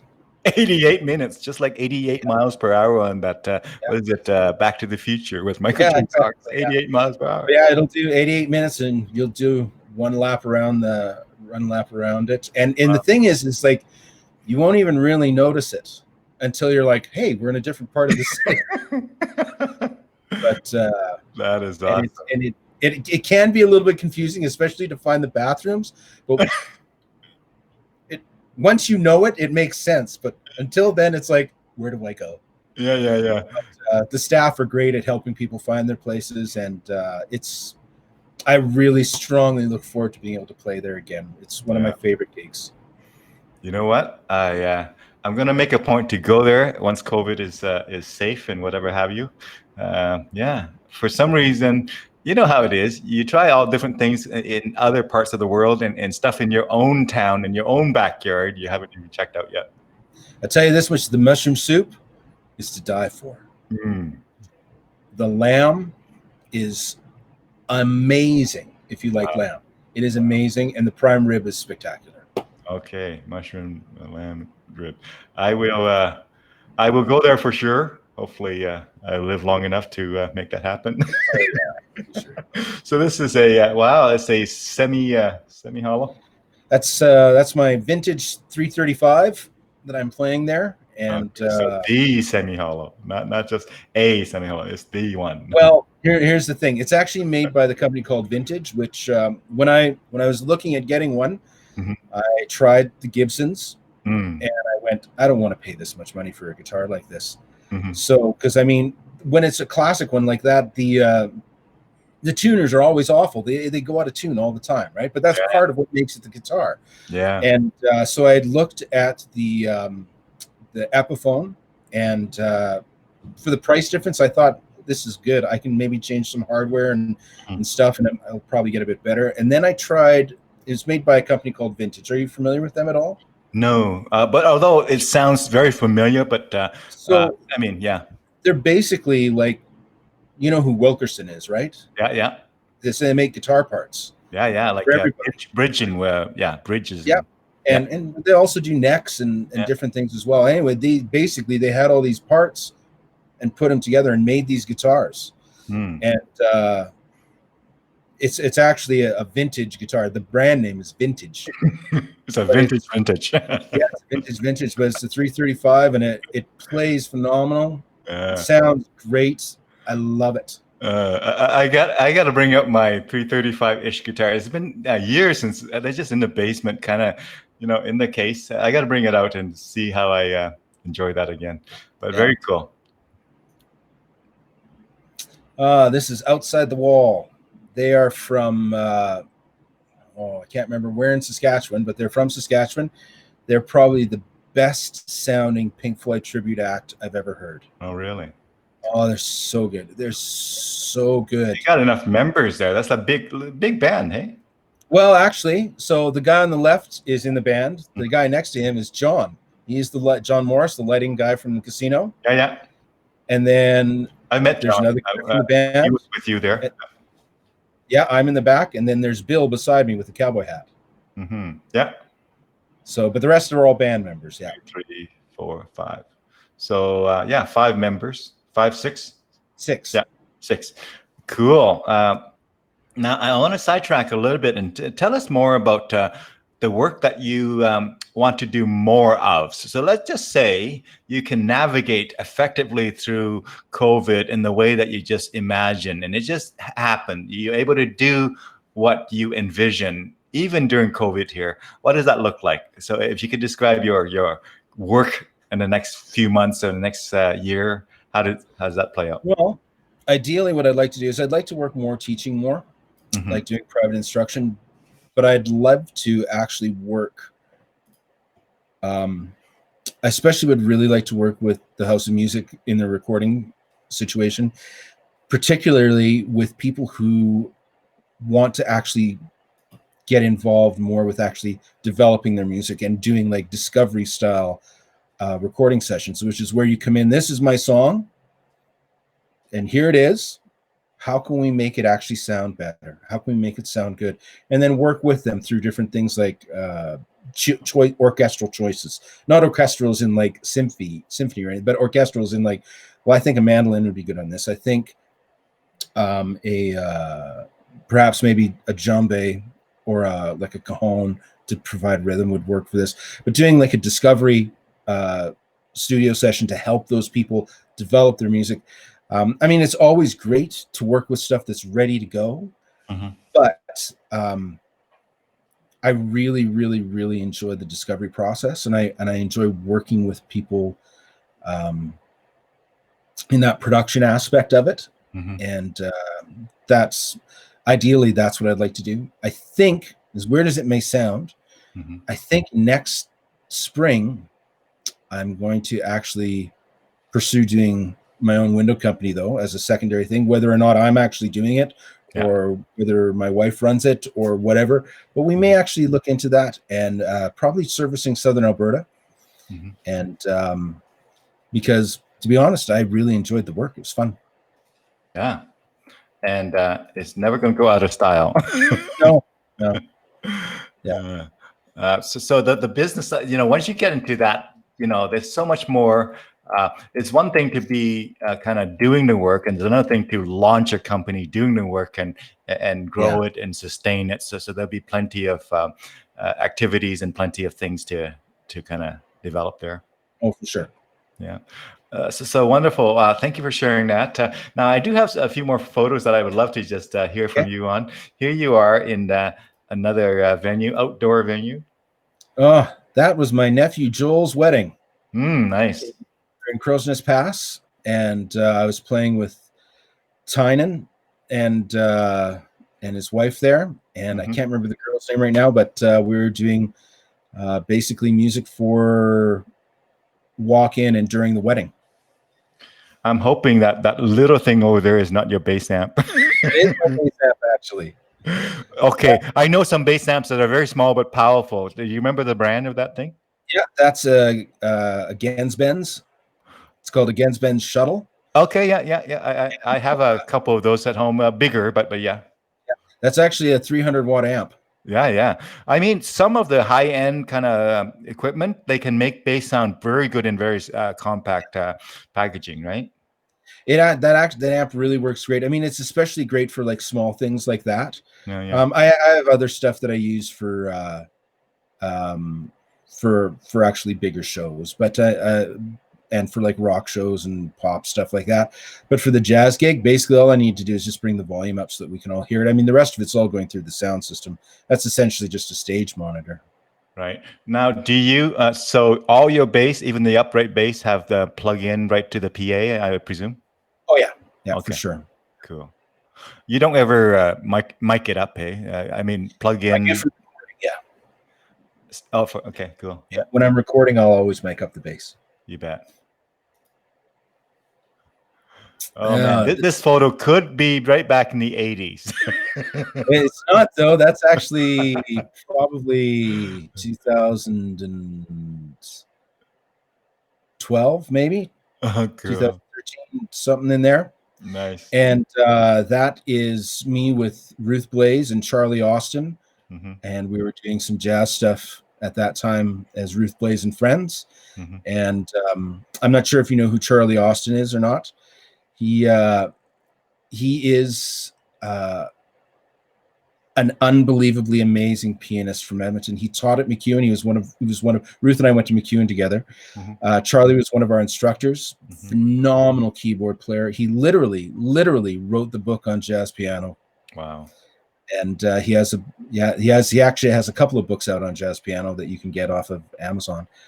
Well worth doing. They're both like thick. And they're amazing, and he's a genius. Truthfully, is actually a genius and a huge mentor to me. Fantastic. You know, that's how we round out our world. That's how we stretch ourselves, is to hang around with people who are just fantastic in their chosen field, in their chosen focus, right? Oh, totally. Yeah. Every time I played with Charlie, it's been terrifying. But it's a good terrifying, right? Like it's yeah. It's kind of like when you first met Rosalind. Sort of, yeah. Where your tongue was tied and you couldn't say a thing. Except I'll normally talk to Charlie and say, where are you? What chords are you playing? Those aren't what's on the charts. Oh, I love this photo. I mean, and the whole iPad thing. Tell me about your iPad. I know some musicians says, "Wow, real musicians don't use iPad." And tell me about that. I don't agree with that. I'm happy to see you with an iPad. I have all my charts on my iPad now. It's much easier to bring that one iPad than it is to bring a whole bag full of books. And so I use the iPad all the time. But I use also for when I do solo stuff. I have because I'll play with Trax for the solo stuff, because otherwise it just sounds empty. And I have all my tracks in the iPad. It's all synced, so boom, I just hit the button and away it goes. Music scrolls with it, and I can play along. It's pretty slick, actually. You bet. Anybody who has spent any time doing one man band kind of a thing, recognize that the technology is very welcomed. Oh yeah, totally, yeah. If you're not friendly with the technology, you have no business being a smaller kind of either one man or even one man band, one person band, or even a duo. Sometimes the technology could really help round out everything. It definitely helps. Helps. Yeah. No, I use my iPad as well, and I tell my kids all the time, my iPad Pro is the best money I've spent on technology by far. Yeah, I agree.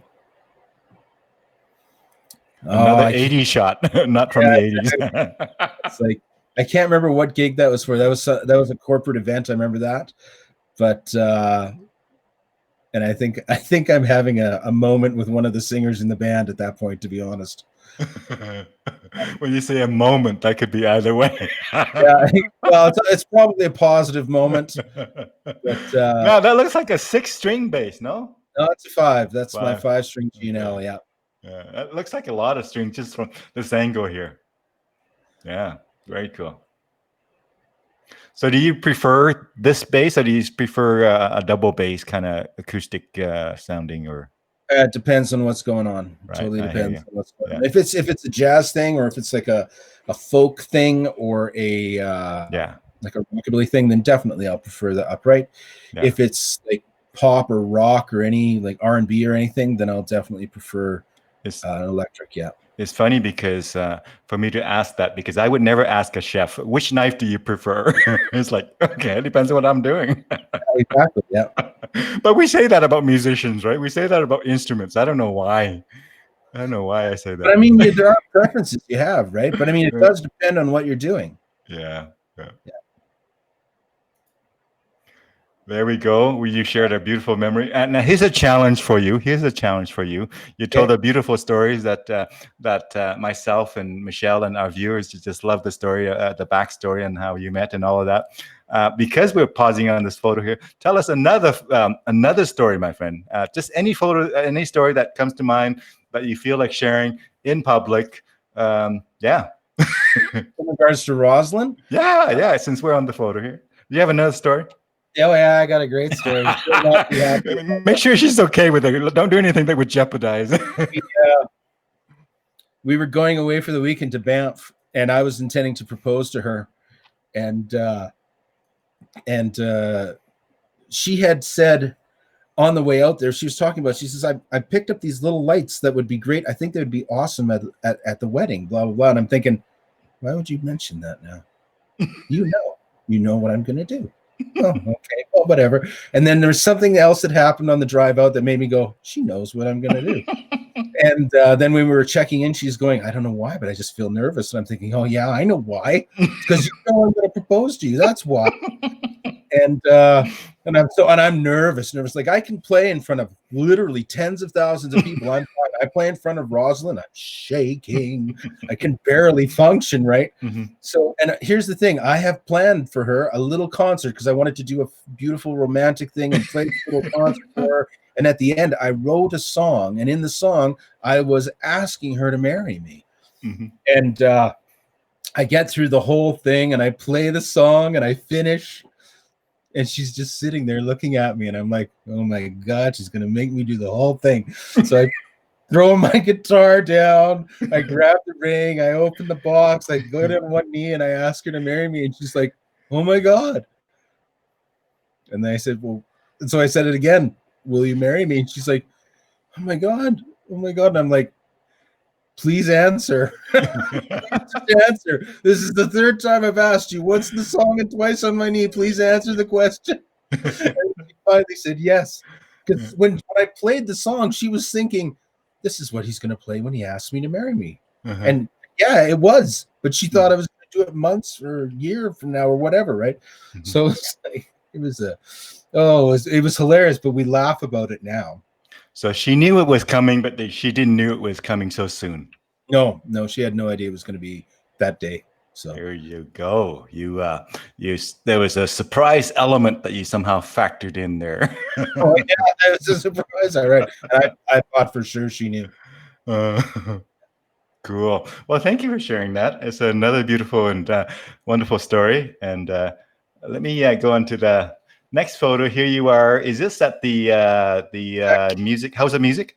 Yeah, that's actually at the House of Music in Sylvan Lake. And nice. At that time, we were tracking one of the bands that of the kids that they have there. They would do rock bands, and so they each one varied. Like sometimes it'd be just a trio, sometimes it would be like 5 or 6 people, and this was one of the bands that we were tracking. So the piano player was in the control room with me at that moment, and the rest of the band were in different spots in the studio. Yeah. Now, Michelle chimed in again. This was regarding the story that you told about the on your knees and the surprise element. It was definitely a good story.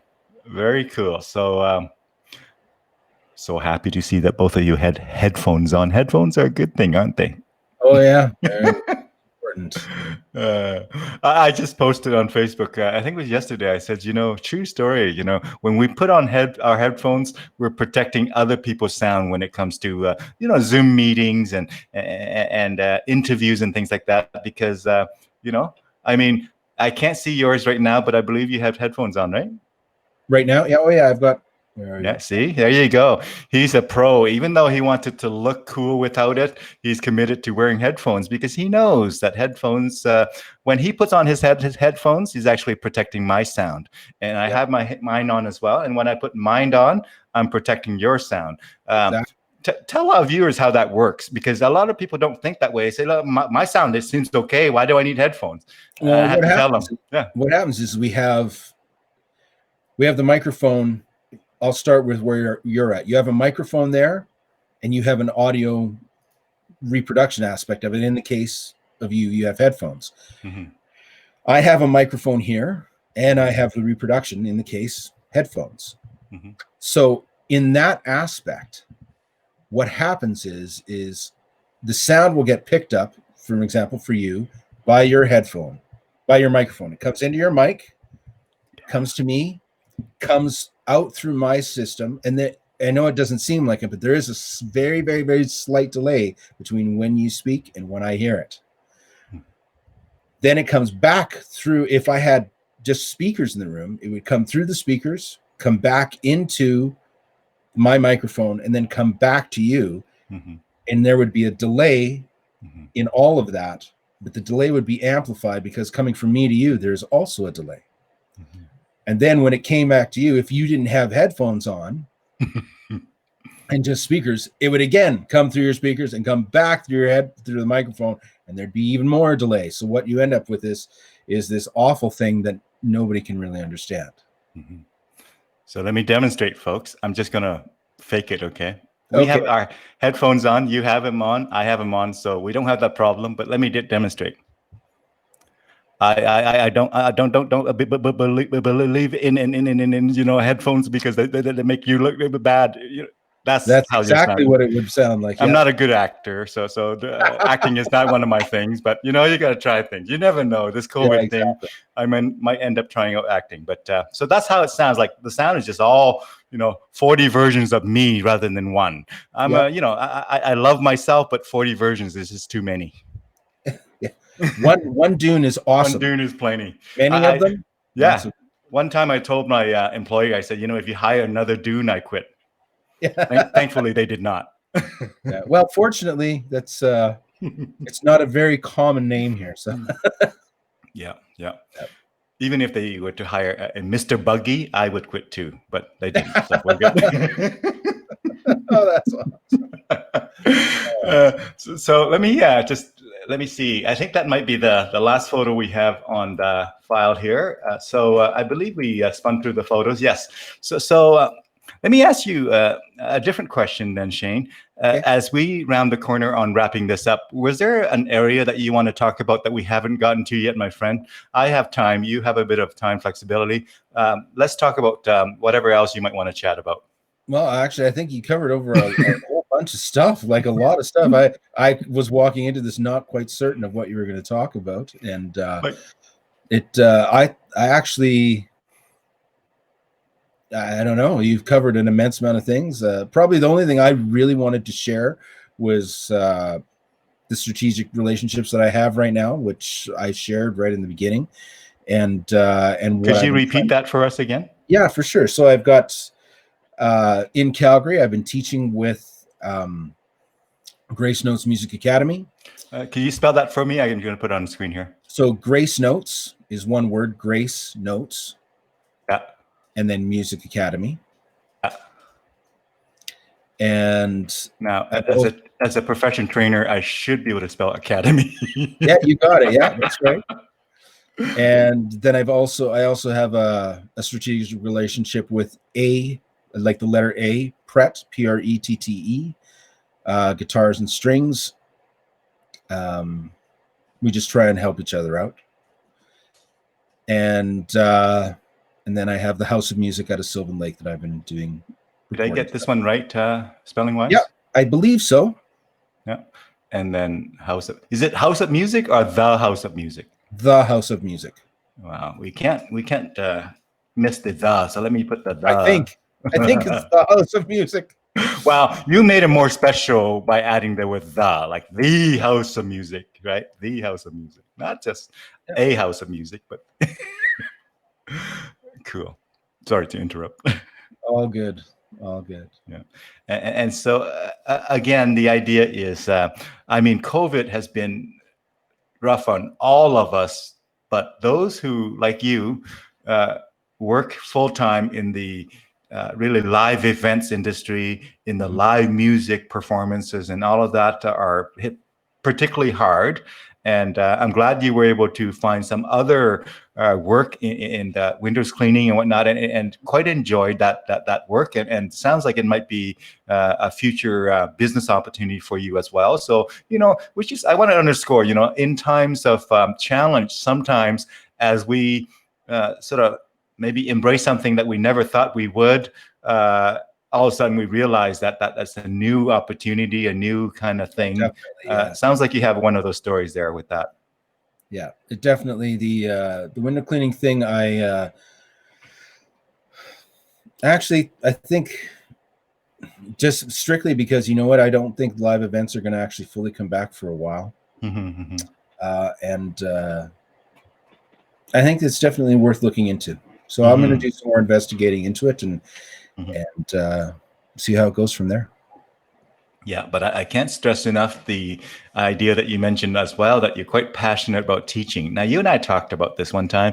We sat at one of the shows there, and we sat and we chatted about things, and I can see that you were very much not only interested in training and teaching, but I also saw that you would be very good at it as well. So when you add the expertise that you have in sound engineering, in musicianship, in performance and recording and all that, when you combine that, what I'm going to call content expertise, to the other thing, which I'm going to call process expertise of really helping somebody, because, the best driver may not be the best driver instructor. Oh, no. The best pilot may not be the best pilot instructor. If you haven't watched the movie called Top Guns back in the day, Tom Cruise character, what was his name again? Maverick. Maverick. I mean, even the name, right? You don't want a Maverick to be teaching your flight instructor per se. I'm just kidding. No. So no, the best pilot may not be the best instructor, right? I have always believed that the instructor's responsibility is to help the student understand what's going on. It's not to actually just say the information, and the responsibility is all on the student to understand it or not.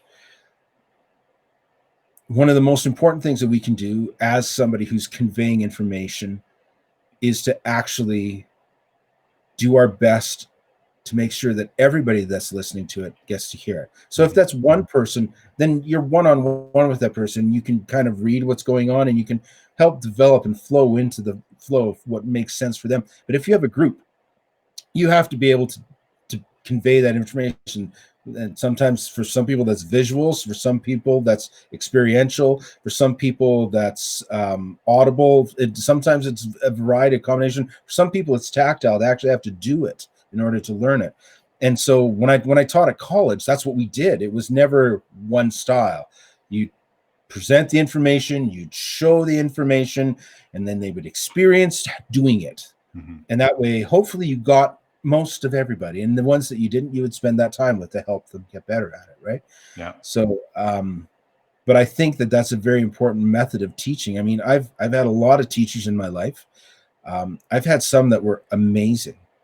I've had some that were awful. They should never teach. And the truth is that they may be great human beings, and they may actually be very, very smart, but they're not good at communicating the information. And sometimes that's the case. Yeah.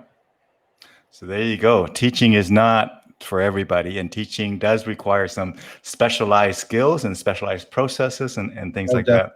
Yeah. Just a funny thing. I don't know if it was you or another sound person, but one time I was at a venue, and we were just doing a sound check, and I did my Helix. It was actually my XFX2, and so we was just kind of checking the sound, and the sound engineer said to me, after I explained, the problem and whatnot, he said, what do you do for a living, Dune? I said, I do a lot of corporate training, and I teach at several universities part-time.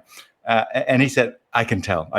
So, when we learn that skill set of essentially communicating, it does help us in other aspects of life as well. Communication is communication, right? Yeah. Oh, yeah.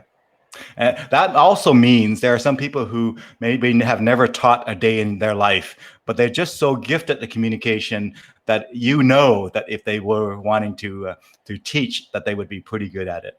Oh yeah, I've met people like that before who, like, clearly they have a gift for it. Yeah, but they've never explored doing it. Yeah. And just for fun, in my classes, sometimes I tell them, there are kids who, you give them a guitar at 14 and you watch them play, and this person is going to be awesome at 18. And then there's some people who's like, I spent a lifetime playing guitar, and I look at them and say, oh, I can't tell that. I'm kidding. Yeah, exactly. Yeah, but it's like that for a lot of things, though, right? I mean, truthfully, one of the best ways to understand something is to have to teach it to others. Yeah. And not teach it once, but like teach multiple times. I mean, if there's anything that helped me understand audio in the depth that I do now, it was having to teach it at college. That, because you have to be able to, because there'll be questions. There's always questions, and the worst thing that can happen is not to go, I don't know. The worst thing is to go, let me BS my way through this, because that's not good. Not good. So whenever I got asked a question that I didn't know, I'd be like, I don't know, but I'm going to find out, and I'll let you know for next class. And it always was, and that's what I did. I would research and find out the information. I've been very good at research my whole life, so that part of it comes very, very natural to me, and I still do it. I do it, like, my wife and I'll be sitting down watching, I don't know, 90 Day Fiance on TV or something like that, and I'll have my phone there, but I'll be researching something at the same time, just because that's just who I am. I just have a thought. Maybe she got onto you somewhere through watching the 90 Day Fiance or 90 Day whatever. Maybe you said something unintentional. Maybe that's how she knew.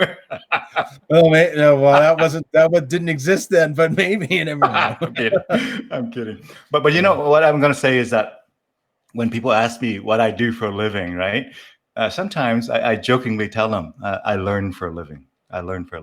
Because because learning is actually a very, there's ways of learning just the way we learn. And then there's ways to actually accelerate that learning and deepen that learning through a number of processes and techniques and whatever have you. And if you're working in a fast-paced environment, a highly evolving environment, learning is the most important skill that you're going to have, right? So completely. Yeah. One of the first things I taught when I taught in my audio production class was I brought in a I don't even know where I have it now, but it was a sundial, actually, but it was like a ring sundial, like it would fit on your ring. And cool. You would actually adjust it, the center part of it, to the month, and you'd hold it up, and by how the sun would hit it, it could tell you the time on the inside of the ring. And I said, when this came out, which is during the time of Henry VIII, this was high technology. Yeah. And now it's an ornament. Yeah. And it still works, but it's not used anymore because it's an ornament. And I said, you can choose to be like this and learn it very well, and never move past that. And at some point, if you do that, you too will be an ornament. The best thing you can do is keep growing, keep evolving, and keep learning. Because if you can keep learning, you will never be obsolete. Yeah. Yeah, yeah. I gotta ask, did you pull out the joke about the when you have that ring thing and you spin it around and you say, "Well, that's the part where the sun don't shine." Did you kind of do that? No, No, I wish I that had thought about might be slightly inappropriate, maybe depending what kind of students you I have. said worse things than that in class, believe me. There were many times I got called into the dean's office to say, "You can't talk like that in class." So. Yeah. So this has been great, and thank you for our viewers for still continue to be watching here, and some are chiming in along the way still.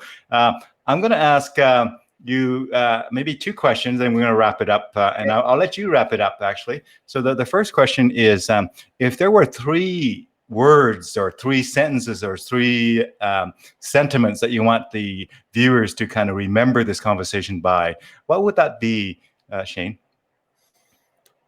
Say that one more time. If there was three words or three sentiments or three ideas that you want people to take away from this conversation, what might those three things be?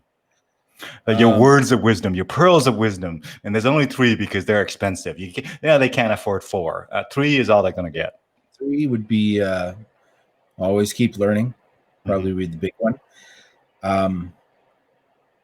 Keep going.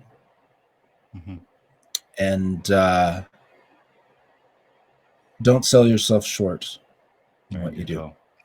Now, if we translate into those into 80 songs, one of them would be "Don't Stop Believing" is your second one, right? Your second one really translate to "Don't Stop Believing," right? And "Keep Going," did you say?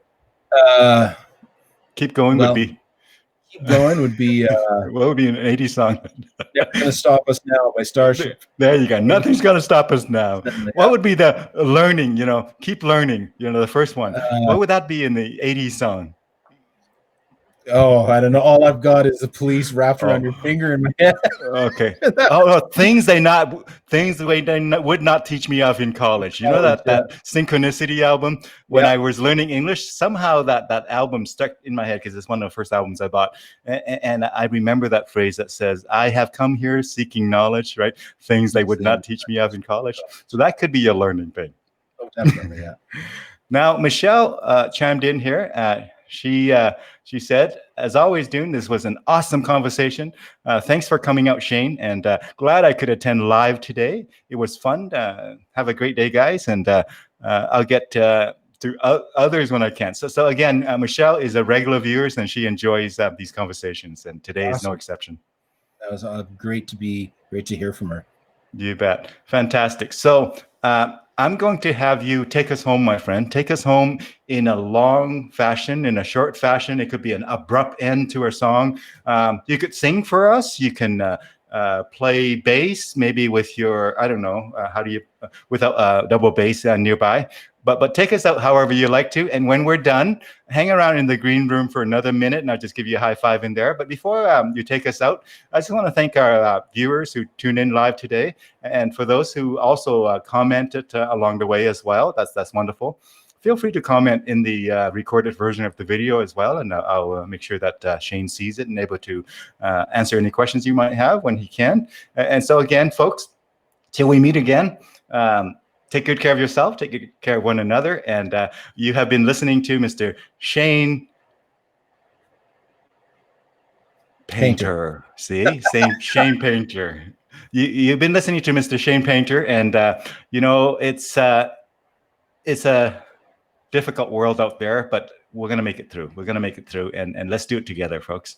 So Shane, take us home, my friend. Okay. Well, let's see. I got to figure out something to play. There you go. Now, if you're going to play guitars and things like that, be aware that this mechanism doesn't translate guitars as well. Your vocal would be quite nice, and but some guests have done that, and they were okay with it. So let's give this a shot. There you go. Let's try. So I have not prepped Shane on this at all. I'm just springing this on him like I do on all my guests or some of my guests.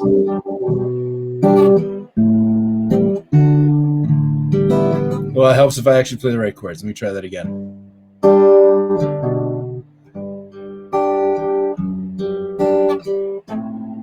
Or I'm in the right key.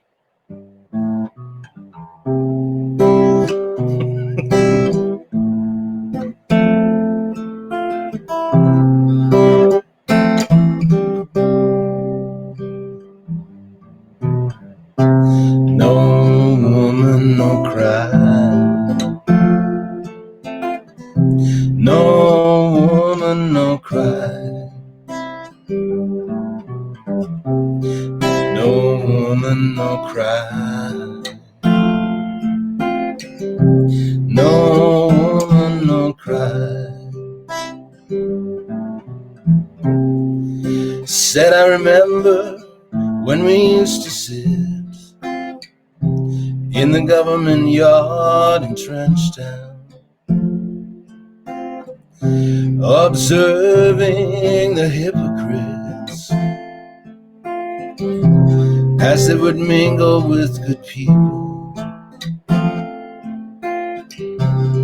Good friends we had, good friends we lost along the way. In this bright future, you can't forget your past. So dry your tears, I say. No woman, no cry. No woman, no cry. Here, little darling, don't shed no tears. No woman, no cry. Fantastic. Thank you for going with a impromptu song for us, and have a wonderful rest of your day, my friend. And of course, say hi to Rosalind for me, and I hope the stories you told did not get you into any trouble. Yeah, I hope not either. Goodbye, friends. Bye.